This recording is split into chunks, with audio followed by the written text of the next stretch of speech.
Hey guys, it's Paul from Running Injury Free Revolution, and what we did last time was we looked at checking your stabilizers through your glute heels. So we looked at how if you take that 2-to-1 step that you want to be able to stabilize your hips.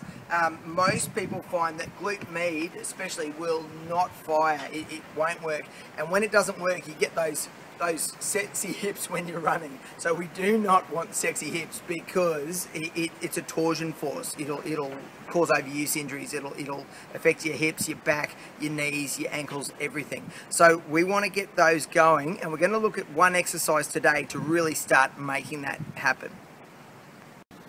Cool guys, so I'm here today to take you through a really good glute exercise that's really going to help that pelvic stability that Paul's been talking about. The exercise I'm going to do today is called clams. Now this exercise is designed to strengthen what we call your glute min and your glute med, so the stabilizer muscles running through the side here. When people think of a glute exercise, they generally think of using their glute max, so they're more their power button. There's nothing wrong with obviously strengthening that muscle. We still need to strengthen your glute max, especially for your power and your endurance.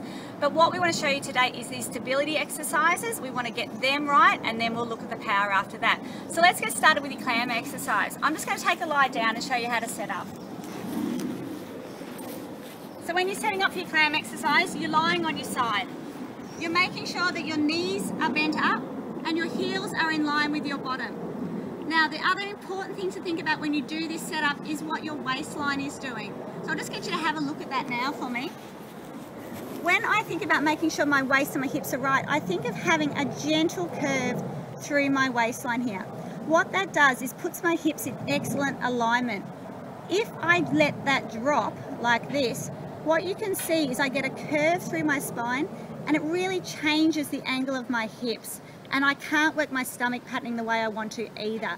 So it's really crucial to try and keep long through that side and get those hips in beautiful alignment. Okay, so let's get started with the clam exercise. So what we're going to do, we're still going to incorporate the breathing like we did with our chest lift and leg lift exercise that I've done with you previously. I'm going to get you to take an inhale through your nose, then as you exhale I want you to gently draw your abdominals in, and then we're going to lift the knee up as high as you can without moving the hips. You inhale, hold that position, and then you exhale, take it down. Now the main thing to think about while you're doing this is squeezing your deep bottom cheeks, okay? So we're going to take an inhale here.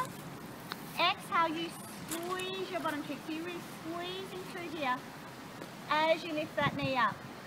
Inhale, hold, so you're not rocking the hip back. And then exhale, bring it down. Let's do that again. So we take an inhale. Exhale, draw the abdominal muscles, squeeze the glutes and lift the knee all the way up. So you can see that the hip's not rocking back at all. There's almost like, if you imagine like a pin straight down through that hip, it's dead level. If she loses it and gets bad technique, the hip's going to rock back, and that's not going to work then properly, guys. And then bringing that down. Okay, so guys, what we want you to do at home, we want you to do 10 of those.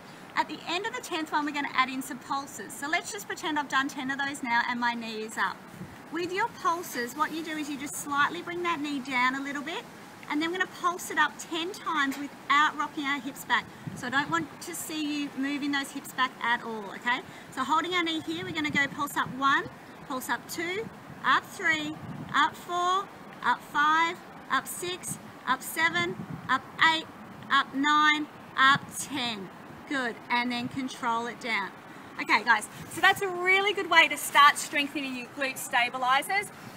So 10 clams and then 10 pulses. Okay guys, so that's a real technique-based exercise. You want to make sure that your hips are aligned, that you're really activating those gluteals, particularly that glute med, because once you can get that straight, it's almost like the foundations of your house. Once you get that really correct, then you can build and build, and you can really start to get some strength going, really get a burn happening. As with any exercise guys, it's very gentle, but you want to make sure that it's comfy at all times. If you ever happen to have any health conditions, any injuries, always check with your doctor before you get going with it. But start with that, and I'll talk to you in a couple of days. This is Paul from Running Injury Free Revolution. Get us at RIFREV.com. See you later.